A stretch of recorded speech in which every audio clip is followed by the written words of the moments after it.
Papá, no te metas, no eras ingenuo. Eras ingenuo vos, eras ingenuo. Había alrededor Miguelete. Y Mujica ¿Para qué dijo me que vas la para casa... atrás? Le van a espantar a la visita, Me señores. voy para atrás y también se van a ver cines en el Miguelete. Pero 2014 el Iba a presidente haber un actual, vos no hospicio estás para hablando. niños en Punta del Este, Yo estoy en la calladito avenida la boca. Duque. Señores, día uno, ¿qué les pasa? Me van a aumentar a la sale visita. 10 Te falta la Nos medicación. está acompañando Te falta Florencia Arbeleche, No fuiste a retirar que es medicamentos. directora de Integración Social y Urbana del Ministerio de Vivienda y hermana de la ministra. Además, me dice que sí. Bueno, ya vamos a estar con...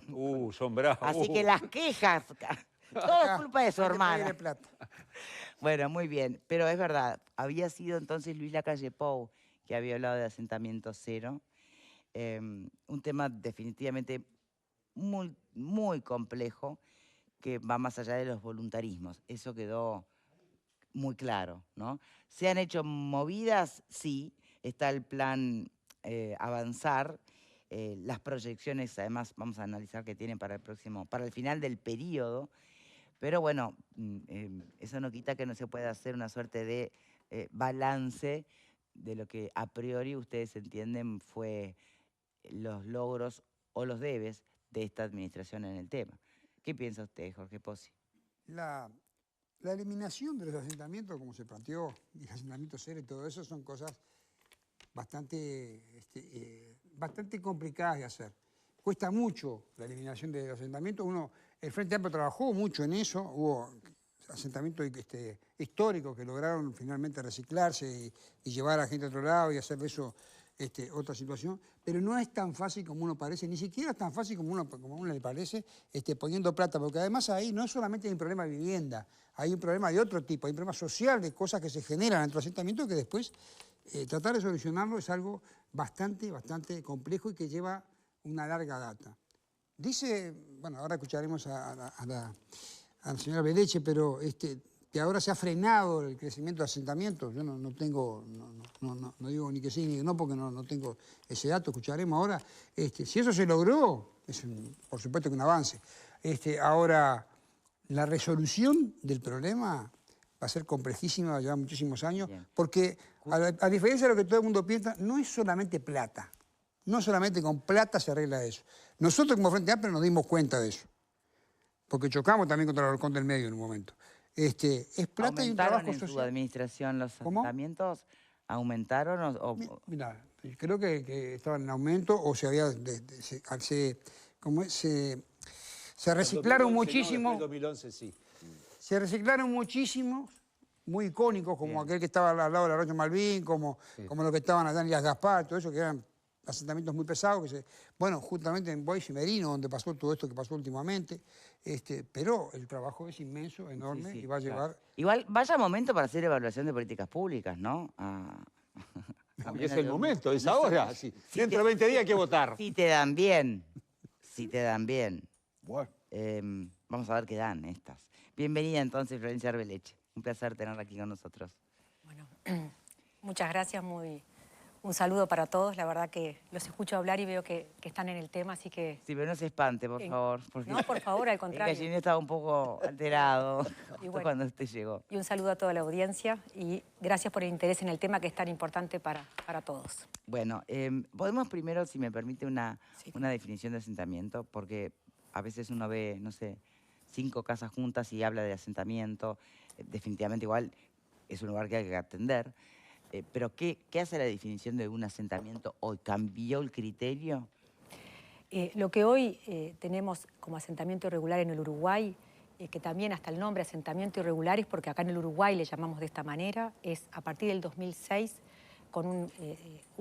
se pusieron de acuerdo, vamos a decir, entre el Programa de Mejoramiento de Barrios y el INE, y ahí es cuando se hace el primer relevamiento de asentamientos en el Uruguay, y ahí se define como a partir de, si soy específica, en realidad dice más de 10 viviendas, pero cómo se tomó es que a partir de 10 viviendas instaladas en un terreno, ya sea público o privado, sin la autorización del dueño, y que la mayoría de las veces carece de las necesidades básicas. Nada en regla, ¿no? A eso le llamamos asentamiento irregular en el Uruguay.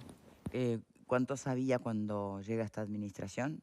Bueno, este dato que es tan sensible, entendemos de acuerdo a estimaciones que hemos hecho, hemos trabajado muchísimo, ahora se le asignó a la DINISU, la nueva dirección dentro del Ministerio de Vivienda, la Dirección Nacional de Integración Social y Urbana, que su nombre explica sus competencias específicamente, es que hemos trabajado muchísimo para tener este número y estimamos que a marzo del 2020, en el cual no hay un relevamiento hecho en ese momento, pero sí hacemos estimaciones hacia atrás, hay del orden de 684 asentamientos. Cuando se hace esto, y también ahí veo que escuchaba Alfredo, que veo que está en el tema, porque efectivamente a partir de entre el 2006 y el 2011, mirando hacia atrás y viendo los datos que hay, que a su vez cada vez que salen datos de la cantidad de asentamientos, ya sea en el relevamiento que hablábamos del 2006, el relevamiento del 2011, el censo del 2011, que ahí se tiene otro dato, y en el 2018, que el programa de mejoramientos de barrios saca un dato también, se corrige hacia atrás los números que había. Es razonable esto, porque es razonable que haya asentamientos que de repente no estaban detectados, pero sí se puede ver que su origen es anterior a la fecha que así se sabe. Bien. Entonces, analizando todos estos datos, sabemos que del 2006 al 2011 hubo una baja, pero hace 10 años, o sea, cuando nosotros recibimos en el 2020, a partir del 2011 hay un ascenso de la cantidad de asentamientos, que entendemos que ahora se ha revertido. Bien, ¿se ha revertido la cantidad o se han regularizado? Porque después está el tema de qué es realmente la regularización de un asentamiento. Señores, les pongo luz, pero sigan acá.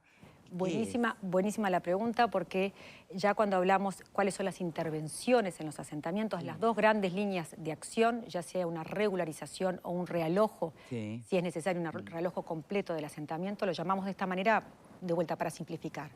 ¿Qué le llamamos a la regularización? A la transformación del barrio. Un asentamiento se transforma en un barrio parte de la ciudad, o sea, que quede integrado totalmente a la ciudad. ¿Qué es cómo se trabaja? Y esto ya se viene trabajando hace muchísimos años a través específicamente del programa de mejoramiento de barrios, original PIAI, que tiene 25 años de historia en nuestro país, en el cual se transforma el asentamiento a partir de, primero que nada, por supuesto, el trabajo social que se hace con las familias, tan importante, y por otro lado también todo lo que tiene que ver con la parte física, o sea, la infraestructura, dotar de infraestructura, estamos hablando de saneamiento, calle, cordón cuneta, iluminación, agua potable, todo lo que necesita de infraestructura ese barrio, a su vez de mejorar muchas veces las viviendas que ahí existen, que unas cuantas de ellas carecen de baño, carecen de la habitabilidad básica. División, exacto. Sí. Que puedan estar habitando de una manera mínimamente digna. Mínimamente digna, exactamente. Entonces, se transforma, sobre todo se dota de infraestructura, se hace el trabajo social y se transforma y se mejoran las viviendas, y de a poco entendemos que después las propias familias van mejorando. Por supuesto que el trabajo social incluye esa integración social que necesitamos en la ciudad. Tenemos que estar atentos a ver si se necesita una policlínica, si se necesita un CAIF, o qué tipo de infraestructura y qué tipo de servicios básicos necesitamos para esa población. Bien, hablo de un tema del compromiso, no uso esa palabra, pero el cuidado, la preservación de la regularización por parte de los habitantes también, ¿no? Eso supone mucha interacción con la comunidad, por parte del Estado, digo. Acá, cuando estamos ya sea regularizando o relocalizando un barrio, y acá capaz que profundizo un poquito más lo que es una regularización, lo que le llamamos una regularización, que de vuelta es transformar el barrio, todos tenemos en nuestro imaginario lo que es un asentamiento, ¿verdad? Sabemos de esos pasajes muy estrechos y sobre todo el que ha tenido la oportunidad de entrar, visitar, interactuar con las familias que allí viven, saben que los pasajes cada vez que uno entra es más estrecho aún y falta, todo tipo de servicios y de todas las necesidades. Lo que una transformación de ese barrio, o sea, una regularización, necesariamente lleva consigo una relocalización de familias. ¿Por qué? Porque hay que abrir calles. Entonces, eso hace que se tenga que desarrollar todo un proyecto. Aun cuando no sea un realojamiento y sea solo una regularización, supone un realojamiento transitorio. Un realojamiento definitivo. Pero para cuando estamos hablando de realojo. cuando estamos hablando de regularización, de esa transformación del barrio, voy a poner un ejemplo para estar más claros y vamos al ejemplo de el área de los eucaliptus, Nuevo Amanecer y el sector de IE de Maldonado. Y ya dije mal el nombre porque pero bueno, es el área de los eucaliptus, que son 3 asentamientos. ¿Está? En los eucaliptus ahí tenemos del orden de 900 familias. Esas 900 familias que implican 3 asentamientos por la definición como están, están en algunos lugares hacinados. Hay pasajes, algunos pasajes donde puede transitar un vehículo, pero hay muchos de ellos donde las familias saben que uno se va metiendo hacia adentro y no puede transitar apenas una persona, y a veces ni tanto. Entonces, necesariamente hay que hacer todo un estudio del área, hacer todo, primero un relevamiento físico y social, saber qué familias son las que viven ahí, cómo están, o sea, para esto se necesitan ni que hablar ingenieros, arquitectos y todo lo que tiene que ver con la parte física para hacer un proyecto de cómo se va a transformar ese barrio. ¿Qué se va a hacer? Se van a abrir calles. Entonces, necesariamente, para abrir esas calles hay que hacer realojos definitivos. Y para eso, entonces, trabajamos en forma en conjunto. ¿No vuelve esa gente a esas? No vuelve esa gente porque la calle quedó abierta. Claro. Si yo tengo una calle que quedó abierta, tiene que seguir siendo calle. Pero van a construir casas. No, en la calle no. En la calle no, en otro lado. Claro, digamos, está buenísimo, se aplican las reglas del urbanismo normal del resto de la ciudad. Pero Victoria, me encanta escucharte porque la verdad es que a veces uno da por sentado como cuando explica y es tal cual, no es tan sencillo de entender. Sí. Cuando transformamos el barrio, imaginamos que hay muchas familias viviendo en un lugar pequeño en el cual hay que abrir calles, o sea que eso van a seguir siendo calles. Además que muchos de estos lugares, y sigo poniendo el ejemplo de Maldonado porque también corre una cañada por ahí, corren cañadas o arroyos, algo que entonces están en áreas inundables. O sea, ya sea porque se va a abrir una calle, o porque están en zonas inundables, o porque ahí no es para que estén o áreas contaminadas o no pueden estar habitables, hay que hacer realojos. Para eso trabajamos en conjunto con las intendencias. Pero ya que estamos, a entenderlo bien, ¿no? Exacto. Perdón, pero... Adelante. Se hacen calles, se construyen casas. Obviamente, si había, no sé, 300 familias, allí ya no van a entrar 300 familias. Exacto. Bueno, ¿quién decide qué familias van a quedar allí como nuevos, con derecho a las nuevas viviendas, en el mismo barrio donde estaban siempre? ¿Y cuáles son las que no? Van a tener que ir a buscar otro lugar. De la mano del Estado, lo que sea, pero... Esto es un proyecto integral. Porque hay una cosa de arraigo con el lugar, ¿no? Que es uno de los temas más delicados. Importantísimo eso. Porque es importantísimo. Acá las familias son protagonistas del cambio. Tenemos que trabajar en conjunto con las familias desde el día 1. O sea, cuando se empieza a trabajar en estos proyectos, primero que nada, cómo se resuelve dónde trabajar. Evidentemente, el suelo tiene que ser propiedad del Estado y a su vez, por eso trabajamos, y era lo que iba a comentar, trabajamos en conjunto con cada una de las intendencias. Las intendencias son nuestro principal socio.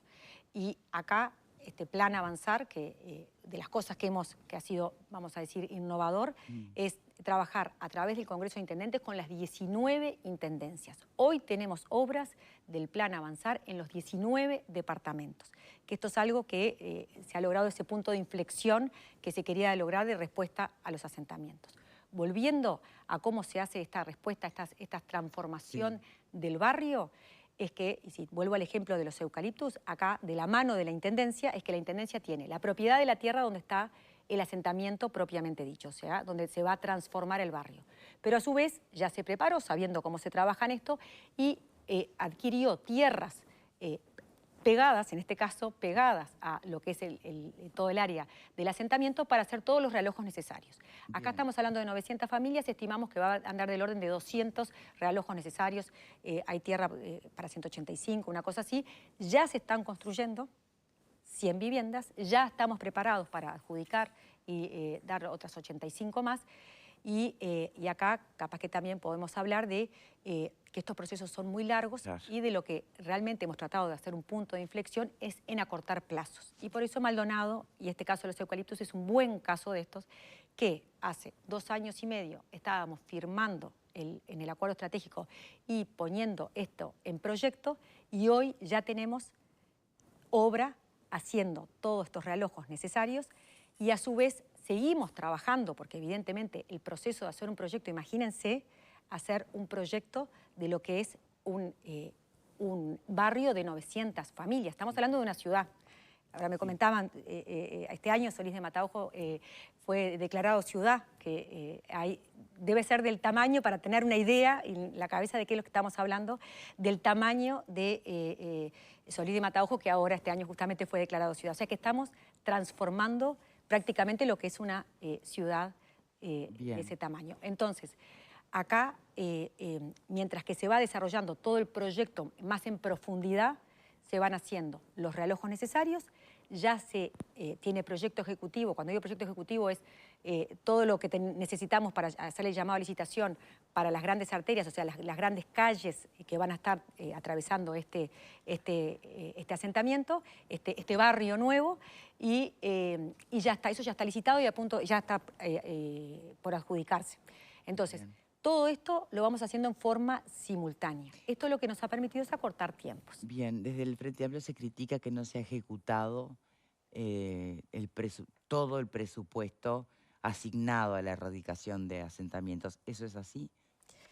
Bueno, la verdad que tenemos visiones bastante distintas de lo que es esto. Lo que yo, por lo menos las críticas que he escuchado, es prácticamente hablaban de que, nosotros hablamos de que se están destinando para todo esto, para el plan Avanzar, 240 millones de dólares presupuestales. Eso entiendo que estaban todos de acuerdo, no hubo duda en eso, pero a su vez estábamos adicionando, duplicando los recursos destinados a esto. ¿Pero se ejecutaron efectivamente? Y para que tengan una idea, esto que estamos duplicando, la cantidad de recursos adicionales que tenemos, que son del orden de 240 millones de dólares más, que principalmente vienen de un fideicomiso. Porque ahí tenemos otros refuerzos, ya sea refuerzo presupuestal que hemos tenido a través de un convenio con la CND, tenemos también que se pudo utilizar más préstamo que tenía el PMB, pero si yo me refiero solamente, porque el más criticado fue el fideicomiso, el FISU, que dijeron que no tenía plata y que tenía pocos recursos y todo,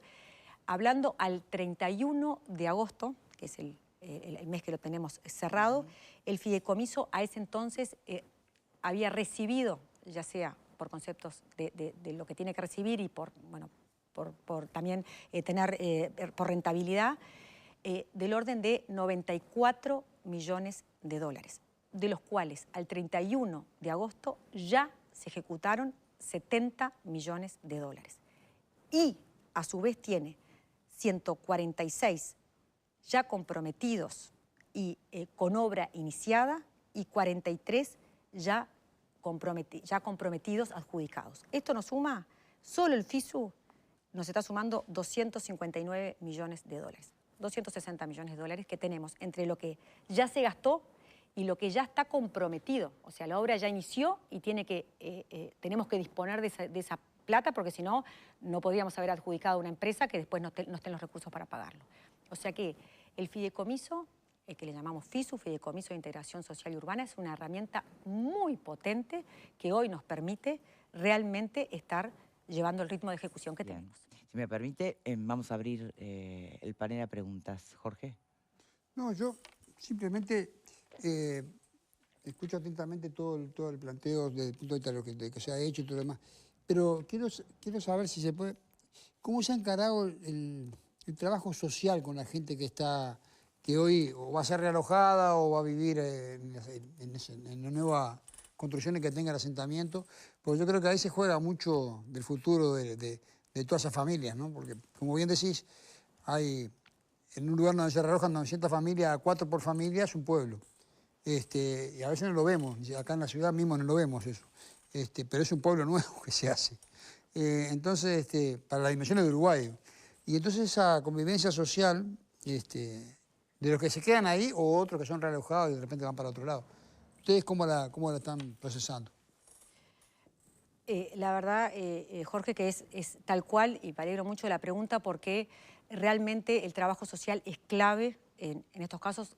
Por suerte el Uruguay tiene mucha historia de cómo se ha trabajado socialmente en estos temas, o sea, que no se estuviera dando la respuesta suficiente no quiere decir que no tenga historia, no tengamos programas que ya estaban trabajando y de los cuales el plan Avanzar parte de lo que vamos a decir, del potencial que tiene el Plan Avanzar, es que toma lo que ya venía y refuerza para duplicar el ritmo de ejecución, es que ahí ya estaban los programas, tanto el programa de mejoramiento de barrios, el programa sociohabitacional Juntos y el Plan Nacional de Relocalizaciones. Eso es parte de lo que se toma y a la vez se abre, vamos a decir, la cancha más para poder dar más respuesta con todo el sistema público de vivienda, ya sea conveniando con MEVIR, con la Agencia Nacional de Vivienda y con las propias intendencias que puedan ejecutar de manera integral esos proyectos. Y ahí, entonces, dependiendo de cada uno de estos programas que está interviniendo, porque el Plan Avanzar, aclaramos para los oyentes que abarca, es un paraguas en el cual se crea esta nueva dirección para estar coordinando específicamente el trabajo social y todo lo que se está trabajando en estos programas y poder abrir más la cancha, es que cada uno de estos programas tiene su propia historia de cómo trabajar con las familias. Es un gran desafío, es un desafío que yo entiendo que permanentemente tenemos que estar teniendo no solamente la historia que viene, pero lecciones aprendidas y poder seguir trabajando con las familias, ya sea a través de los programas, en el caso cuando son los programas directamente, cuando trabajamos en conjunto con las intendencias, son a través de fortalecimiento institucional que le da a las intendencias que contraten esos equipos sociales y desde la DINISU, la Dirección de Integración Social y Urbana del Ministerio de Vivienda, hacemos vamos a decir, ese nivel más de supervisión y de apoyo en la medida que sea necesario. A través, cuando conveniamos con MEVIR, también es MEVIR quien está haciendo ese trabajo social, en el cual también está incursionando. Porque con... hay un know-how y no Exacto. que viene de otro. Hay ya conocimiento, pero de todas maneras yo coincido con Jorge que todavía hay mucho que profundizar y seguir trabajando en ese tema. Bien, Connie.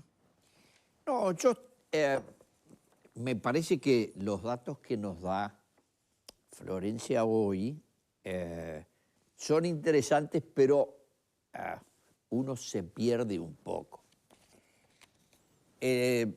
Como soy más veterano, yo recuerdo dos cosas. En el Uruguay había en el interior lo que se llamaban rancheríos, que tenía después un nombre más feo, que se llamaban pueblos de ratas. Cantegriles. No, Cantegriles no.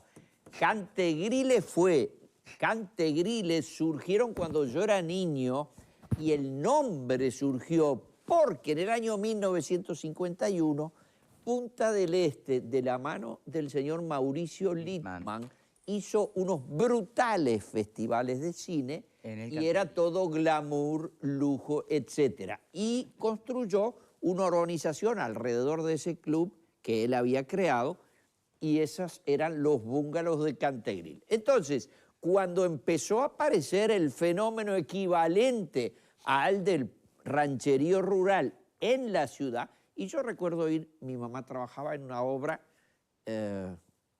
que se dedicaba a este tema por convicciones religiosas, que se había organizado en la parroquia de Estela Maris, que se llamaba Pro Mejores Viviendas. Pro Mejores Viviendas. Pro Mejores Viviendas. Y mi mamá estaba en la comisión y me llevaba. Así que yo conocí Cantegriles. De allí hasta acá solo crecieron, pero siempre fueron preocupación de todos los gobiernos. En el año 1999 se crea el programa de transformación de barrios y precisamente empieza en ese año y tengo a la vista un reportaje a la titular del primer cargo de diputada de la lista 609 en estas elecciones dentro de 3 semanas, Cecilia Cairo, expresidenta de la Junta Departamental de Montevideo, diciendo, desde la creación hasta el año 2005 se arreglaron en realidad solamente 11. De allí para acá, del 5 al 19, 15 añitos, 80. Y ahora la tenemos loco al gobierno y a la señora Arbeleche porque está diciendo que hizo 123 en un periodo. Quiere decir que la gente tiene mala memoria o no le gusta poner arriba de la mesa las realidades. Bien. No es soplar y hacer botellas. El Frente estuvo 15 años y regularizó 80. No lo digo yo, lo dice Cecilia Cayo. Rato, Alfredo. Sí, con lo que habla Connie siempre tiene un poquito de rato. Todos los gobiernos fueron inoperantes con el tema de los cantegriles, asentamientos, llámelo como quiera. Todos los gobiernos invirtieron poco. Porque yo tengo entendido que la cifra que se manejaba para erradicar los asentamientos en Uruguay era entre 2.000 o 3.000 millones de dólares. No me acuerdo exactamente la cifra, vos no la querés decir, ya te escuché, pero bueno, creo que esa es la cifra que se estaba manejando y este gobierno definió 480. Yo creo que lo bueno que hizo este gobierno es que juntó varios programas, porque era cada uno con su chacra, que no sirve para nada. Bien. Me parece que juntarlos está bien. Ahora, 120, cuando ustedes hablan de 120 asentamientos, es decir, no son que saquen 120 asentamientos de los 680, serán algunas intervenciones, porque si son 15.000 personas que salen con los 120 asentamientos, cuando hay 220.000 personas que viven en asentamiento, me parece que esa cifra de 120 suena muy linda desde el punto de vista propagandístico. Ahora le voy a pedir que responda concretamente eso, si son 120 o cuántos, pero antes, a ver, sumemos a Pablo. Y es claro que falta una política de Estado aceitada, ¿no? ¿Falta? ¿O hay, pero No, falta plata. O falta plata. Ella Ahí tiene va. la llave con la cajera. Usted Digo. no se- en Pero los la hermana no almuerzos le atiende el familiares, teléfono. En los almuerzos familiares, ¿usted no le pide alguna cosa? Porque, a ver- Varias preguntas a la vez. No, a ver, para que Hoy termine. Vamos a Para que escuchar a termine Pablo, Pablo. dale. Vamos a Dale, escuchar a Pablo, La Pablo. pregunta es, porque bichando algún dato por arriba, en el 2010 había unos 562 asentamientos, unas 240.000 personas en esta situación. Después los asentamientos suben un poquito, a 556 allá en el 2019, pero había 180.000 personas. Hoy bajan, pero la cantidad de personas que viven suben. Entonces, yo no sé si hablar de tanta cantidad de asentamientos o de personas que viven en esos asentamientos, lo que me da la pauta que en 15 años para atrás, perdón, 15 no, más, 25 años para atrás, la situación de las personas que viven en los asentamientos es más o menos similar en cuanto a la cantidad. Varía un poco para un lado, varía un poco para el otro. ¿Qué es lo que está faltando? A ver, todo suyo, Arbel. Buena pregunta. Bueno, vamos por partes. Vamos primero a los 120 asentamientos. Tomo las palabras de Alfredo. Acá yo creo que hemos tratado de ser bien claros a la hora de la que nos comprometimos y cuando hablamos de asentamientos simplificamos lo que estamos comunicando. ¿Por qué? Porque tenemos intervenciones que son en asentamientos completos, intervenciones en asentamientos parciales, intervenciones en lugares que son informalidad dispersa, que no llega a ser un asentamiento, pero igual hay que intervenir. Nosotros estamos trabajando en Flores, que no hay ningún asentamiento, pero igual se está trabajando allí, y distintos tipos de intervenciones. Cuando hablamos de que queremos llegar a 120 asentamientos, ya sea terminados o en obra, y esto es importante, no es que al 1 de marzo del 2025 se hayan terminado los 120 asentamientos, sino que va a haber, sí que queremos tener la máxima cantidad, obviamente, terminados, pero nuestra fortaleza está en cómo pasemos la posta y todo lo que vamos a tener en obra, nos estamos refiriendo a asentamientos completos, ¿tá? O sea que el número es potente. Y cuando hablamos de eso, hablamos del entorno de 15.000 familias. Ahí estamos sumando también las intervenciones de Flores y de las intervenciones parciales de asentamientos. ¿Tá? Por eso simplificamos para poder transmitir en forma más sencilla. Entonces, estos 15.000 hogares que nos referimos tienen que ver con todas las intervenciones que estamos llevando adelante, de las cuales estimamos que hay del orden de 50.000 personas. Con esto estamos diciendo, si recibimos la posta con 220.000 personas viviendo en asentamientos, estamos hablando que vamos a pasar la posta con 1 de cada 4 personas viviendo en asentamiento que tenga o la solución ya pronta o su barrio en obra. Florencia Arbeleche, directora de Integración Social y Urbana del Ministerio, muchísimas gracias por habernos acompañado. Da para mucho más y profundizar, pero fue un punto de partida, estábamos bastante en el aire con esta información. Volver mañana. Con mucho gusto cuando quieran y con mucho gusto escucho que todos los panelistas están en el tema. Muchas gracias a usted por venir. Pausa y ya venimos.